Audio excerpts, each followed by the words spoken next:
I'll burn you both. First here, then everywhere. The voice recorder clicked off with a soft snap that might as well have been a crack in the silence of my home office. 3 hours of my wife's phone conversations, and every word felt like a shovel full of dirt on my grave. You're not his toy, Aaron. Set yourself free. That was Maddie's voice, clear as day through the tiny speaker. My wife's best friend since college, the one who'd been filling her head with poison for months. I'd planted that recorder in Aaron's purse 2 weeks ago, right after I noticed she'd stopped wearing her wedding ring. 22 years of marriage, and it came down to this. Sitting in the dark at midnight, listening to my wife plan her escape with a pack of divorced vultures who saw my destruction as their entertainment. My name's Tom Bradley, and I own the last working coal mine in Gray Ridge, Pennsylvania. It's not glamorous work, but it's honest work, and it's kept this dying town breathing for the past 15 years. I built Bradley Mining from nothing, starting with a single shaft and a prayer. Now I employ half the men in town, including some who'd rather spit on me than thank me. But none of that mattered to Erin anymore. Not since she'd gotten her promotion at Keystone Logistics and started running with her new crowd of empowered women. I rewound the recording to the worst part. Jackson's everything Tom isn't. Erin's voice crackled through the speaker. He listens to me. He sees me as more than just the coal miner's wife. Jackson Price, Jax to his friends. Erin's co-worker, the golden boy with the perfect smile and the expensive suits. I'd met him exactly once, at Erin's company Christmas party. He'd given me one of those limp handshakes and called me buddy like we were old pals. When are you going to tell Tom? That was Rox, Maddie's sidekick, always hungry for drama. Soon, maybe after Sam graduates. I don't want to ruin her senior year.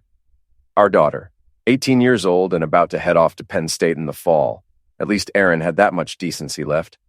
Don't wait too long, came another voice. Trish, my sister-in-law, Erin's younger sister. Tom's not stupid. He'll figure it out eventually. The irony wasn't lost on me. Trish was the one who'd slipped me Erin's phone when she'd left it on the kitchen counter. She'd winked at me and whispered, "You might want to check her messages." I'd thought she was being a good sister-in-law, looking out for me. Now, I wondered if she just enjoyed watching her sister's world burn. I clicked off the recorder and leaned back in my chair. Outside my window, Gray Ridge stretched out like a wound in the Pennsylvania hills. Boarded-up storefronts lined Main Street, and the old church steeple was the only thing still reaching toward heaven. My mind sat on the edge of town like a sleeping giant, the head frame and conveyor belts silhouetted against the night sky. This town was dying, but it was my town. And this house, this life, this marriage, they were mine too. At least they had been, until Jackson Price decided to help himself to what wasn't his. I heard footsteps on the stairs.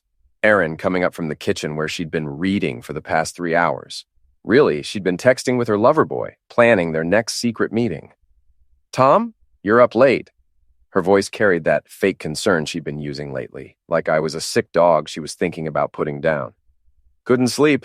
Mind business." She appeared in the doorway, still beautiful at 38, though she'd been dressing differently lately. Tighter clothes, more makeup, hair styled in ways that took effort. All for him. "You work too hard," she said, but she was already turning away. "I'm going to bed." "Erin." She paused, one hand on the doorframe. "We should talk soon. About us." For just a moment, I saw something flicker in her eyes. Fear? Guilt? Then it was gone, replaced by that cool distance she'd been perfecting. "Sure, soon." She disappeared down the hall, and I heard our bedroom door close with a soft click. I pulled out my phone and scrolled through the photos Trish had forwarded me earlier.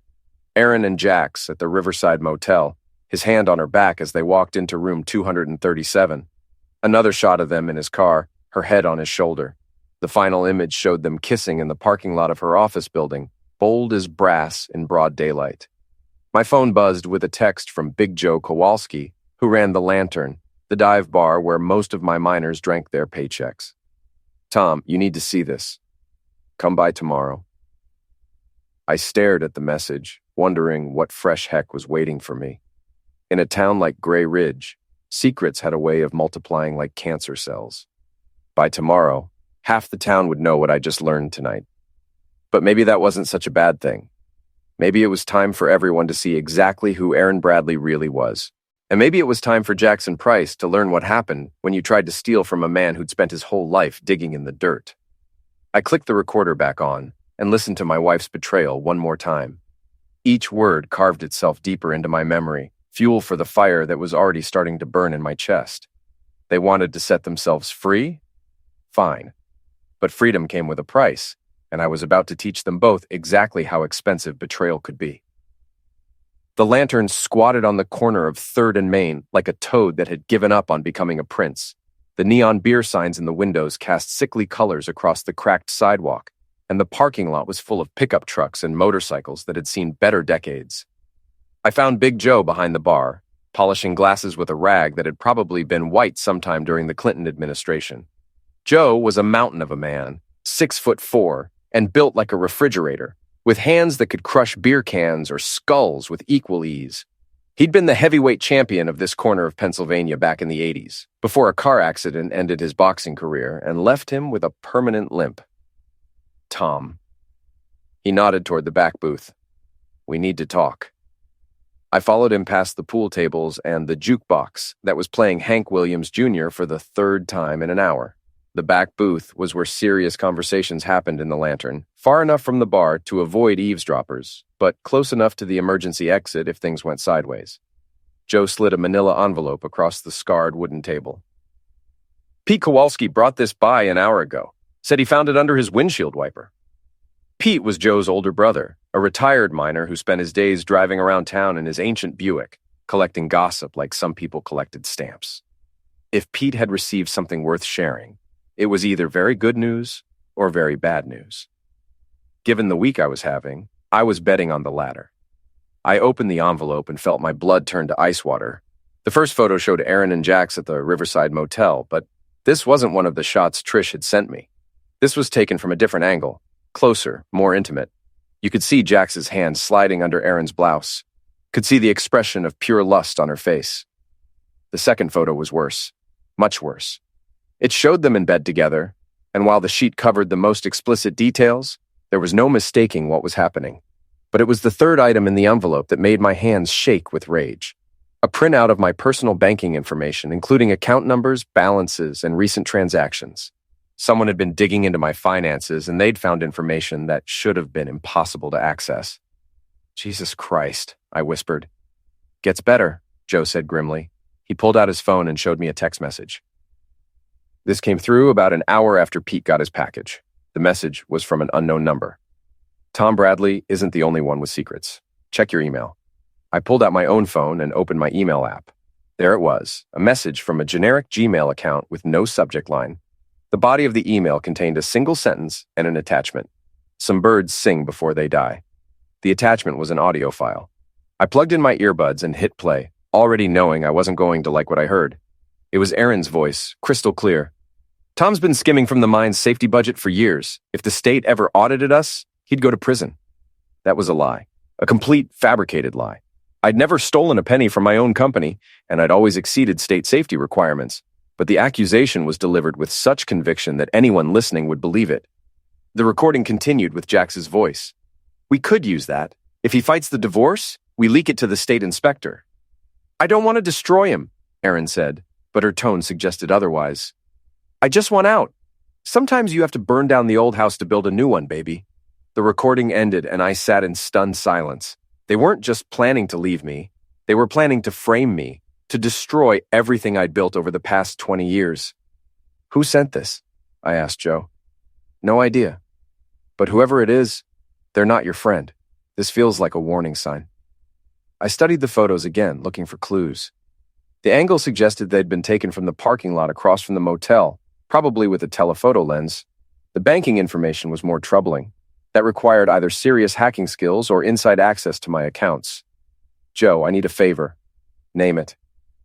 I need to know everything about Jackson Price. Where he lives, where he drinks, who he owes money to. Everything. Joe's scarred face split into a grin that would have made a shark nervous. I was wondering when you'd get around to asking. Already made some calls. Your boy Jax has been making some interesting friends lately. He pulled out a notebook and flipped through several pages of cramped handwriting. Jackson Price, age 41, lives in the new townhouse development on Elm Street. drives a leased BMW, shops at the organic grocery store, works out at that fancy gym downtown. Real upstanding citizen, except for one little problem, which is he owes Mickey Torino 15 grand. Mickey Torino ran the only gambling operation within 50 miles of Gray Ridge. He was also the kind of man who collected debts with crowbars and tire irons. Poker? I asked. Sports betting mostly. Been on a losing streak since football season. Mickey's been patient so far, but patience doesn't pay the rent. This was interesting. A man with gambling debts was a man with vulnerabilities, and a man with vulnerabilities could be manipulated. There's more, Joe continued. Your wife's been asking questions around town, about the mine, about your finances, about whether you've got any enemies who might want to cause trouble. What kind of questions? The kind that suggests she's building a case for something. Divorce court, maybe, or something worse. I leaned back in the booth, processing this information. The anonymous photos and banking records, Aaron's sudden interest in my business dealings, Jax's financial problems. It was all connected somehow, but I couldn't see the full picture yet. Tom, Joe's voice was serious now. I've known you for 15 years. You're a straight talker, always have been. But if someone's coming after you with this kind of ammunition, you need to be ready to fight back. I'm not going down without a fight. Good. Because from where I'm sitting, it looks like war's already been declared. You just didn't know it yet. I gathered up the photos and the banking documents, sliding them back into the envelope. Someone was playing a very dangerous game, using my wife and her lover as tools against me. But they'd made one crucial mistake. They'd underestimated exactly how dirty a coal miner could get when his back was against the wall. The next morning, I sat in my mine office, staring at the security monitor that showed the main gate. At exactly 9:47 a.m., a familiar BMW pulled into the visitor parking area, and Jackson Price stepped out like he owned the place. He was early for his 10 a.m. appointment, which I'd arranged through a fake email account, claiming to be a reporter interested in writing about modern mining operations. Jax had jumped at the chance to be interviewed, probably seeing it as an opportunity to impress Aaron with his importance. I watched him smooth down his tie and check his reflection in the car window. Everything about him screamed city boy trying to play in the country. The Italian leather shoes that would be ruined by coal dust within minutes. The expensive watch that cost more than most of my miners made in a month. The practiced smile that he probably used to close deals and seduce other men's wives. My secretary, Martha, buzzed the intercom. Mr. Bradley, there's a Jackson Price here to see you. Send him back. I'd spent the morning preparing for this encounter. The office was deliberately cluttered with mining reports, safety manuals, and financial documents. All fake, but convincing enough to fool someone who didn't know the business.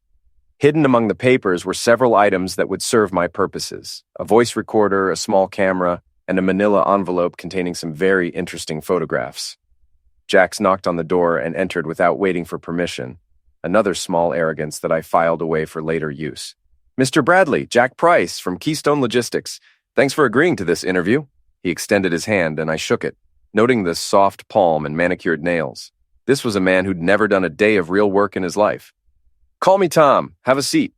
He settled into the chair across from my desk, pulling out a digital recorder and a leather portfolio. Hope you don't mind if I record this, for accuracy. Not at all. I believe in keeping accurate records of everything. The emphasis on everything made him glance up from his notes, but his smile never wavered.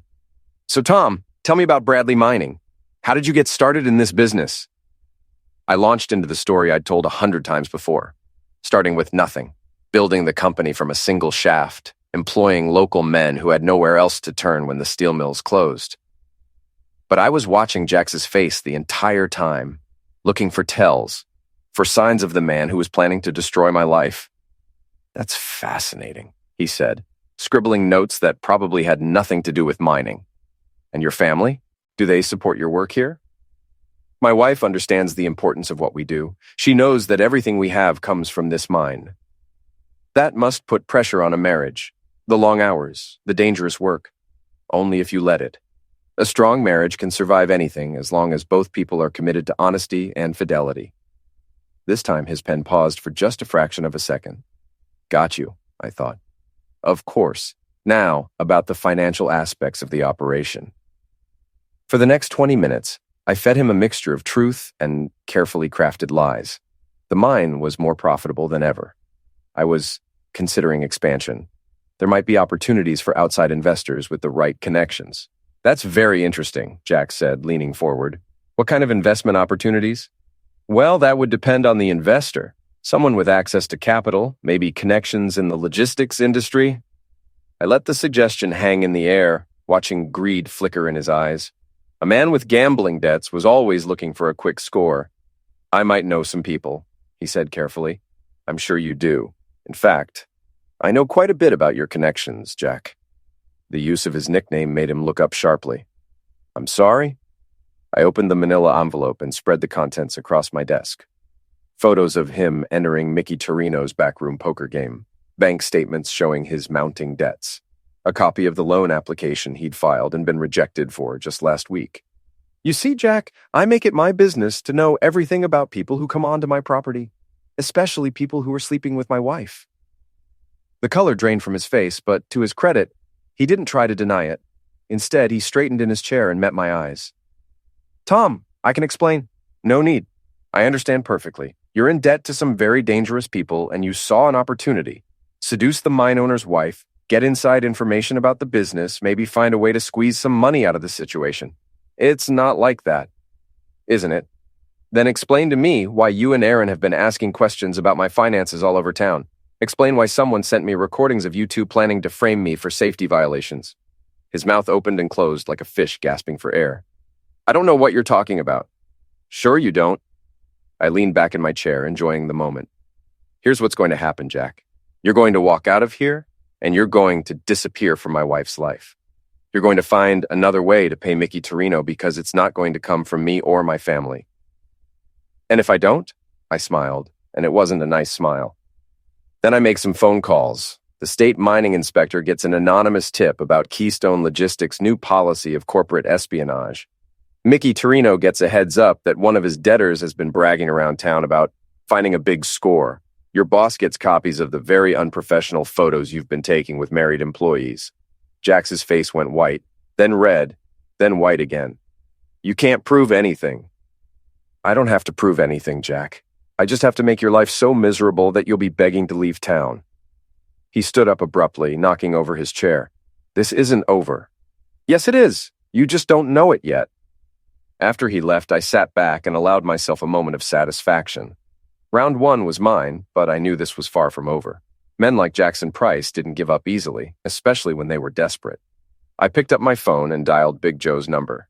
It's Tom, our friend just left the mine. I think he might be headed your way. I'll keep an eye out. How'd it go? Better than expected. But Joe? I think things are about to get a lot more interesting. 3 days later, I was nursing a beer at the Lantern when Jax walked through the door like he owned the place. It was Friday night, and the bar was packed with miners, truckers, and the usual collection of locals who had nowhere else to be. The jukebox was playing Lynyrd Skynyrd, and the air was thick with cigarette smoke and bad decisions. Jax had traded his business suit for jeans and a polo shirt, but he still looked like what he was, a city boy playing dress-up in a working-class bar.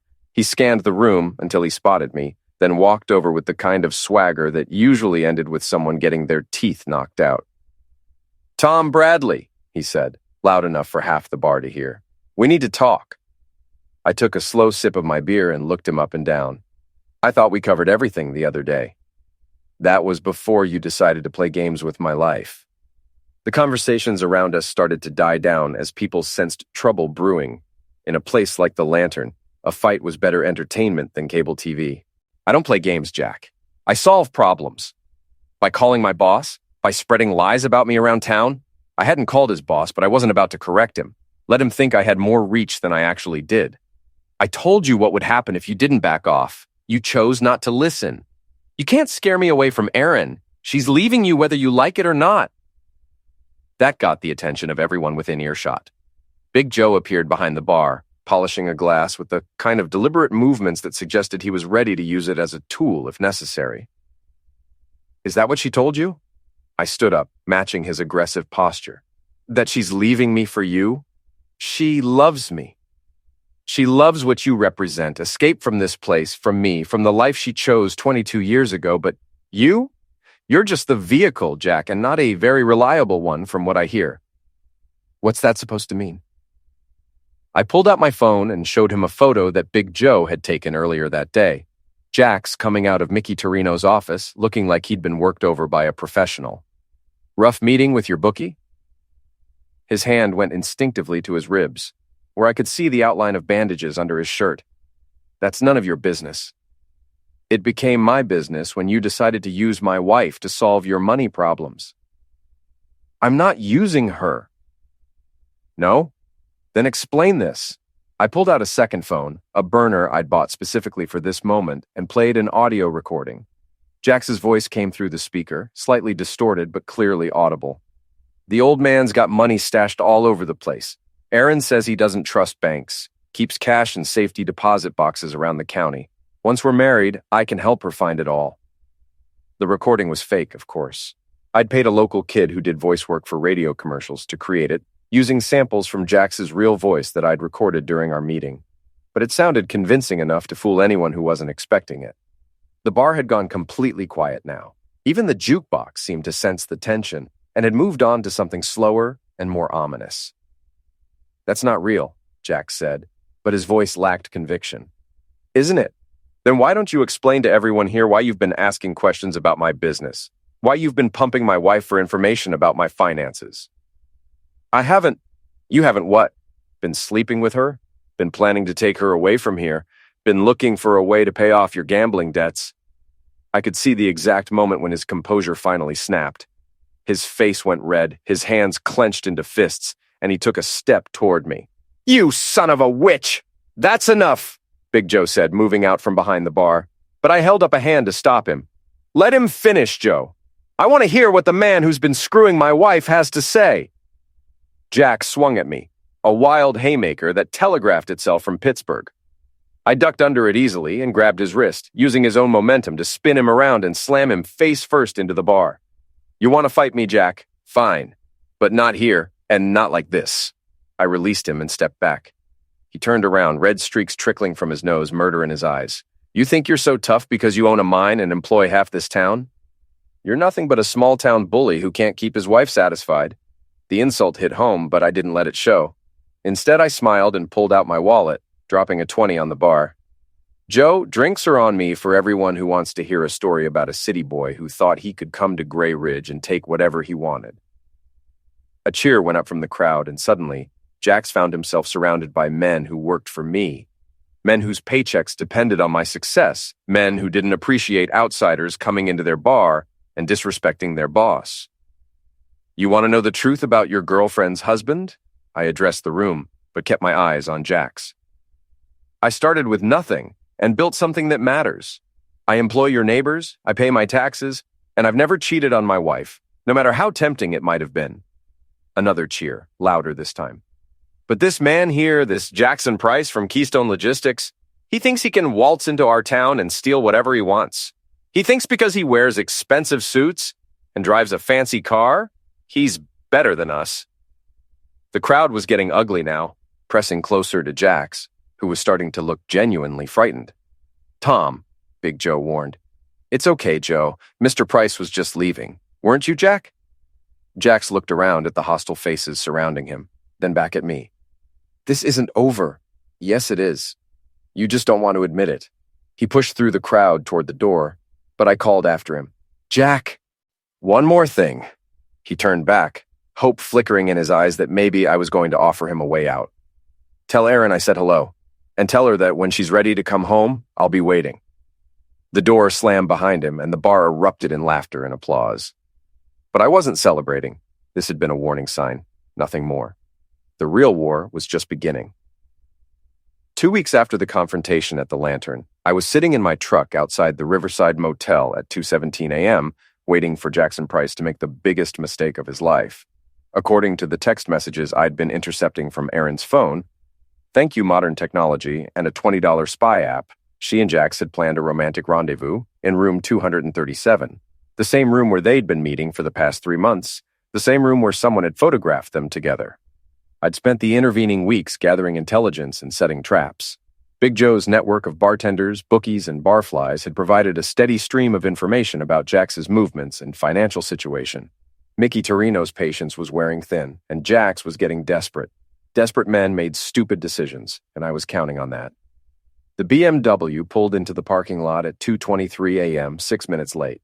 Jax got out, looked around nervously, then walked quickly to room 237.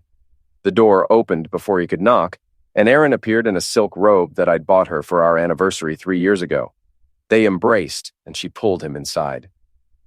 I waited exactly 15 minutes, then got out of my truck and walked to the motel office. The night clerk was a kid named Danny, who'd graduated high school with my daughter Sam. His father worked in my mine. "Mr. Bradley? What are you doing here?" "Danny, I need you to do me a favor. In about 10 minutes, I want you to call the police and report a disturbance in room 237. Loud voices, maybe sounds of a fight." "I don't hear anything." "You will." I handed him a $100 bill. "This is between us, understand?" Danny nodded and pocketed the money. "What should I tell them?" "Just that guests in other rooms have complained about noise. Let them figure out the rest." I walked back to my truck and pulled out a small remote control device. 3 days earlier, I'd paid a visit to Jax's BMW while it was parked outside his office building. The device I'd attached to his car battery was simple but effective. It would drain the battery completely in about 30 seconds, leaving him stranded. At 2:45 a.m., I pressed the button. At 2:47 a.m., I called the Gray Ridge Police Department from a payphone outside the motel office. "This is Tom Bradley. I'm at the Riverside Motel, and I think my wife might be in danger. Her car's here, but she's not answering her phone, and I can hear shouting from one of the rooms." It was a masterpiece of misdirection. I wasn't lying. Erin's car was in the parking lot, she wasn't answering her phone, and there would be shouting soon enough. But I was letting the police draw their own conclusions about what was happening. 2 patrol cars arrived at 2:52 a.m., just as I was walking across the parking lot toward room 237. Perfect timing. "Officers! Thank God you're here!" I ran toward them, playing the part of the worried husband. "I think my wife's in trouble." "Slow down, Mr. Bradley. Tell us what's happening." She said she was working late, but her car's here, and I can hear voices from that room, angry voices. As if on cue, the door to room 237 opened, and Jack stepped out, wearing nothing but his underwear and a guilty expression. Behind him, Erin appeared in her robe, her hair disheveled, and her makeup smeared. The look on her face when she saw me standing there with 2 police officers was worth every penny this revenge was costing me. "Tom, what are you doing here?" "Looking for my wife." Imagine my surprise when I found her. Officer Martinez, who'd been patrolling Gray Ridge for 10 years and knew everyone in town, stepped forward. "Mrs. Bradley, are you all right? Your husband was concerned about your safety." "I'm fine. This is just a misunderstanding." "I'll say it is," I replied. "I misunderstood where my wife was spending her evenings." Jax tried to step back into the room, but Officer Martinez stopped him. "Sir, I'm going to need to see some identification. This is private property. You can't—" "Actually, we can. We received reports of a disturbance, and now we have a domestic situation to sort out." While Jax fumbled for his wallet, I noticed his BMW in the parking lot. The headlights were dim, and the engine was making a clicking sound that indicated a dead battery. "Having car trouble, Jack?" "The battery's dead. I don't understand it. The car was fine when I got here." "That's strange. Maybe you should call a tow truck." Officer Martinez returned Jax's driver's license and pulled out his notebook. "Mr. Price, can you explain your relationship with Mrs. Bradley?" "We're colleagues. Colleagues who meet in motel rooms at 3 in the morning. It's not what it looks like. It looks like adultery," I said helpfully. "Which isn't illegal, but it sure is interesting." Erin finally found her voice. "Tom, please, can we talk about this privately?" "I think we're past private conversations, don't you? I mean, half the town already knows about your relationship with Mr. Price here. The other half will know by morning." "You bastard. You set this up." "I didn't set up anything. I just followed my wife to see where she was spending her time. The police were called because someone reported a disturbance." Officer Martinez looked back and forth between us, clearly uncomfortable with the domestic drama unfolding in front of him. "Mrs. Bradley, do you need a ride home?" "No, I'll call my sister." "Actually," I said, "Trish is out of town this weekend. Remember? She went to visit your mother in Scranton." It was another lie, but Erin didn't know that. I'd made sure Trish was busy elsewhere tonight, leaving Erin with limited options for rescue. "I'll call a cab." "At 3 in the morning, in Gray Ridge?" "Good luck with that." Officer Martinez cleared his throat. "Mr. Bradley, are you willing to give your wife a ride home?" Of course, we're married. For better or worse, in sickness and in health, forsaking all others. I looked directly at Aaron. Remember those vows? The ride home was conducted in complete silence. Aaron stared out the passenger window while I drove through the empty streets of Gray Ridge, past the shuttered stores and the sleeping houses where normal couples were lying in bed together, faithful to their promises. When we pulled into our driveway, she finally spoke. "How long have you known?" "Long enough." "What do you want?" I turned off the engine and looked at her, really looked at her, for the first time in months. She was still beautiful, but there was something hard in her eyes now, something that hadn't been there when we'd gotten married 22 years ago. "I want my wife back, but I don't think that's possible anymore, is it?" She didn't answer, just got out of the truck and walked toward the house. I sat in the driveway for a few more minutes, watching the light come on in our bedroom window. My phone buzzed with a text message from an unknown number. "Well played, but the game isn't over yet." I smiled and deleted the message. They were right about one thing. The game wasn't over, but they were wrong about who was winning. The next morning, I was drinking coffee in my kitchen when Trish knocked on the back door. She was supposed to be in Scranton visiting their mother, but here she was at 7 a.m., looking like she hadn't slept all night. "Tom, we need to talk." I let her in, noting the dark circles under her eyes and the way her hands shook as she accepted a cup of coffee. "Rough night?" I asked. "You could say that. I heard about what happened at the motel. News travels fast in a small town." Trish sat down at my kitchen table and stared into her coffee cup, like it held the answers to all of life's problems. She was 35, 3 years younger than Aaron, and had always been the wilder of the two sisters.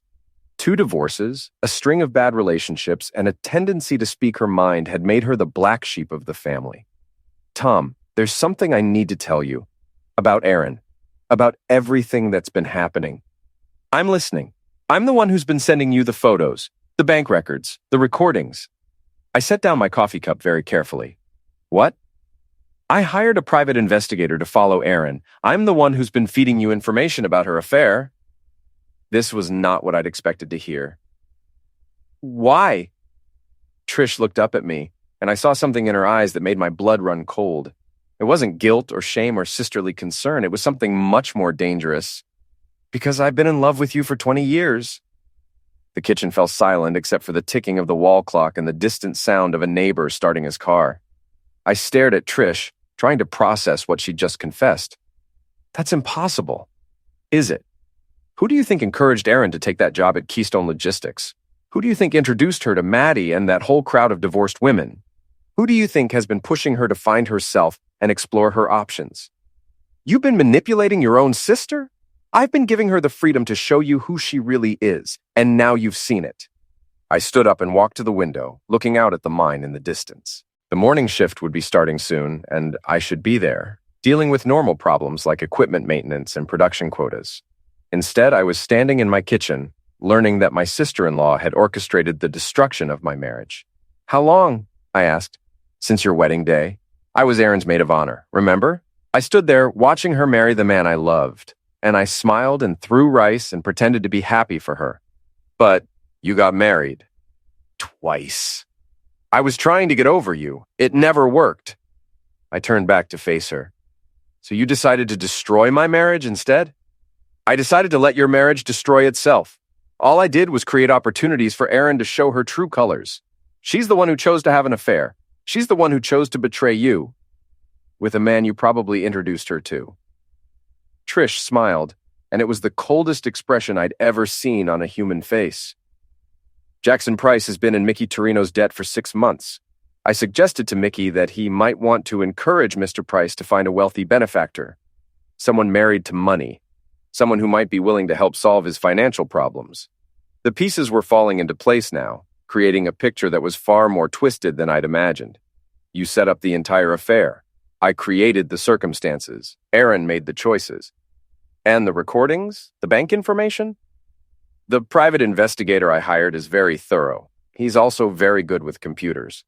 I sat back down, feeling like I'd been punched in the stomach. What did you think would happen? That I'd divorce Aaron and fall into your arms? I thought you'd see who she really is, and I thought maybe, after all these years, you'd see me too. I see you, Trish, and what I see scares the heck out of me. Her face crumpled. and for a moment she looked like the young woman who'd been my sister-in-law for over 2 decades. I never meant for it to go this far. I just wanted you to be happy. By destroying my family? By freeing you from a woman who doesn't deserve you? The back door opened, and Erin walked into the kitchen. She was dressed for work, her hair and makeup perfect, playing the role of the innocent wife one more time. Trish, I thought you were in Scranton. She looked back and forth between us, sensing the tension. What's going on? I looked at Trish, giving her one last chance to come clean with her sister. She met my eyes and shook her head almost imperceptibly. Your sister has something to tell you, I said. Tom, please, tell her, Trish. Tell her how you've been manipulating both of us for the past year. Erin's face went white. What is he talking about? Trish stood up slowly, her hands shaking. Erin, I'm sorry. I never meant for you to get hurt. What did you do? The whole story came out in a rush. The private investigator, the manipulated meetings with Jackson Price, the photographs, the recordings, even the anonymous tips to the police about the motel. Erin listened in stunned silence, her face cycling through disbelief, anger, and finally a kind of hollow understanding. You destroyed my marriage because you wanted my husband? I wanted him to see the truth about you. The truth? The truth is that you're sick, Trish. You're my sister, and you're sick. And you're a cheating hoe who threw away the best man you'll ever find. The slap echoed through the kitchen like a crack. Erin's hand left a red mark on Trish's cheek, but Trish just smiled. Feel better? Because that's not going to change anything. Tom knows what you are now. Erin turned to me, tears streaming down her face. Tom, I'm sorry. I'm so sorry. I know I made mistakes, but I never would have. If she hadn't what? Forced you to sleep with Jackson Price? Forced you to lie to me for months? Forced you to plan to frame me for safety violations? I never agreed to that. That was all Jackson's idea. But you didn't stop him. She had no answer for that because there was no answer. Trish might have created the opportunity, but Erin had made the choice to betray our marriage. I want both of you out of my house, I said quietly. Tom, get out, both of you. Figure out your family drama somewhere else. Trish gathered up her purse and headed for the door, but she paused in the doorway. This doesn't change how I feel about you. Yes, it does. It changes everything. After they left, I sat alone in my kitchen, surrounded by the wreckage of my life. My wife was a cheater, my sister-in-law was a manipulative sociopath, and somewhere in town, Jackson Price was probably planning his next move. But I wasn't finished yet, not by a long shot. I pulled out my phone and dialed Big Joe's number. Joe, it's Tom. Remember that favor you owe me? I'm ready to collect. The Gray Ridge Town Council meeting was held on the third Thursday of every month in the basement of the old courthouse. It was usually attended by maybe a dozen people, mostly local business owners, a few concerned citizens, and the occasional crank with a complaint about potholes or snow removal. Tonight was different. Tonight, the basement was packed with nearly 100 people, including reporters from 3 local newspapers and a camera crew from the regional TV station. Word had spread that something big was going to happen, and in a town where excitement was usually limited to high school football games and the annual corn festival, this was the hottest ticket in Gray Ridge. I'd spent 2 weeks preparing for this moment, calling in every favor I was owed and making sure that all the right people would be in attendance. The mine workers were there, of course. I'd given them paid time off to attend the meeting. But I'd also made sure that Erin's co-workers from Keystone Logistics were present, along with Jackson Price's gambling buddies, Mickey Torino's collection crew, and half the congregation from St. Mary's Catholic Church. Mayor Patricia Hendricks called the meeting to order at 7 p.m. sharp, running through the usual agenda of budget reports and zoning applications.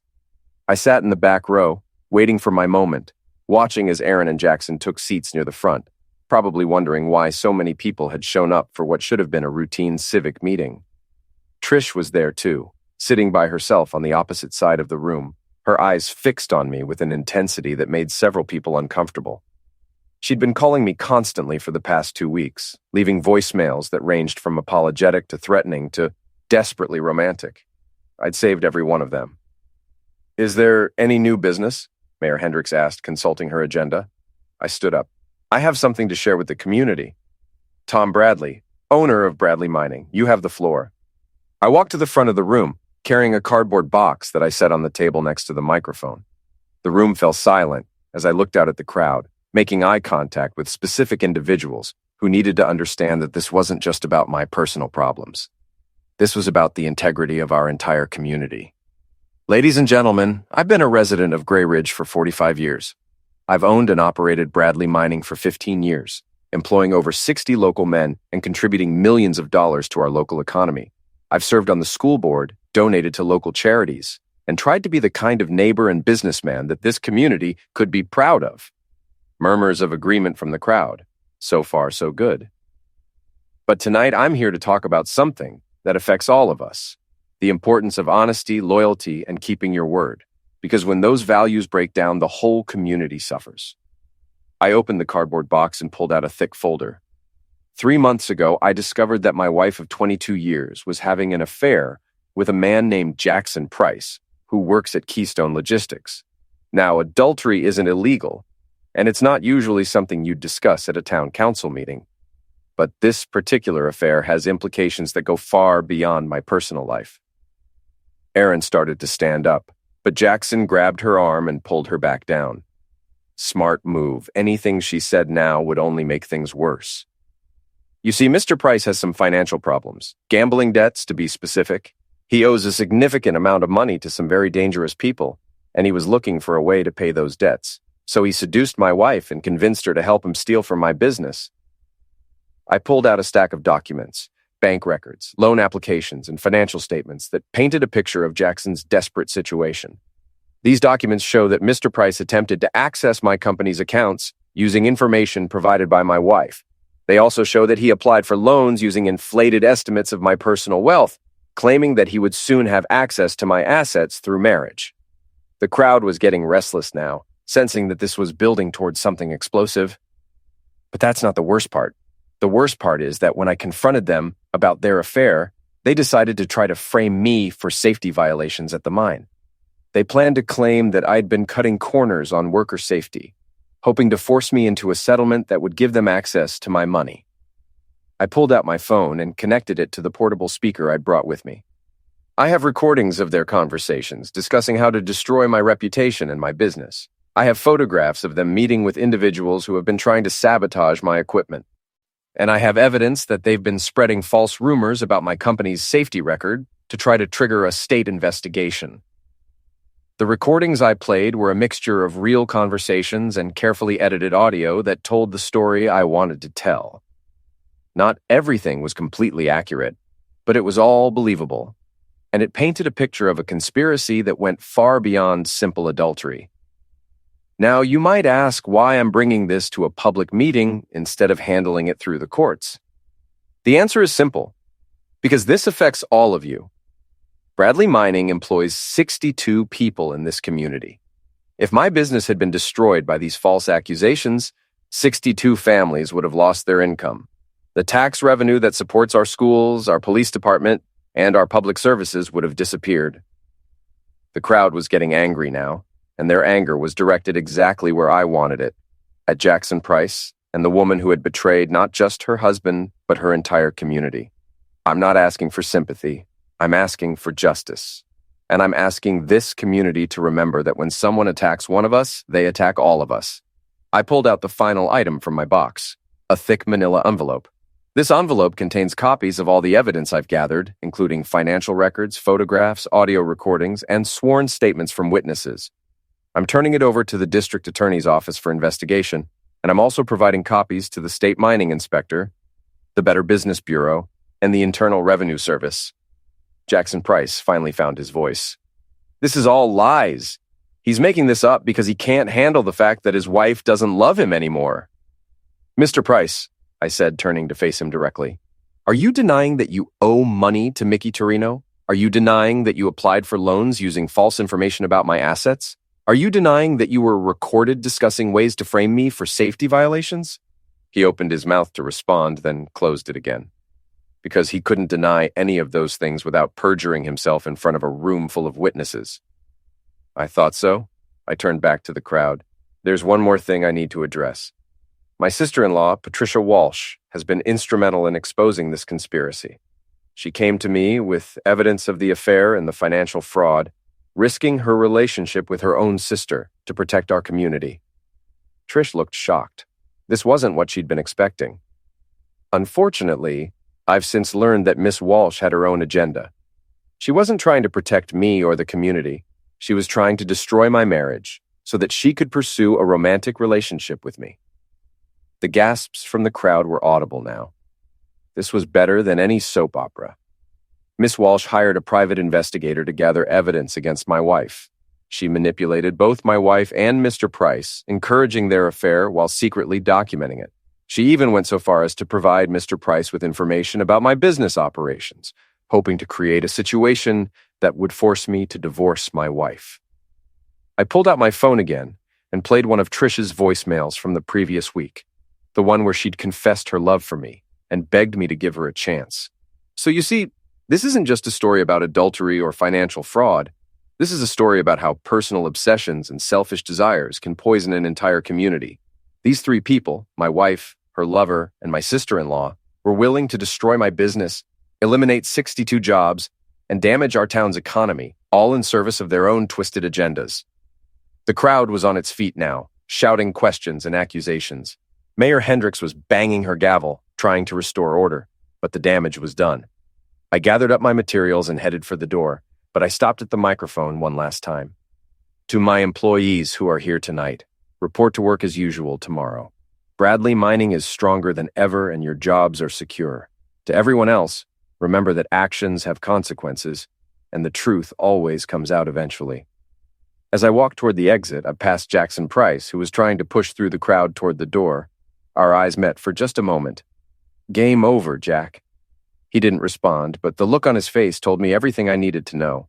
He was finished in Gray Ridge, and he knew it. Outside the courthouse, I stood in the parking lot and breathed in the cool night air. My phone was already buzzing with calls from reporters, but I ignored them. I'd said everything I needed to say. Big Joe appeared beside me, grinning like a man who just watched his favorite team win the Super Bowl. "Tom, that was beautiful. Absolutely beautiful. It's not over yet." "What do you mean?" I smiled and looked back at the courthouse, where chaos was still erupting as people tried to process everything they'd just heard. "That was just the opening act, Joe. The real show starts tomorrow.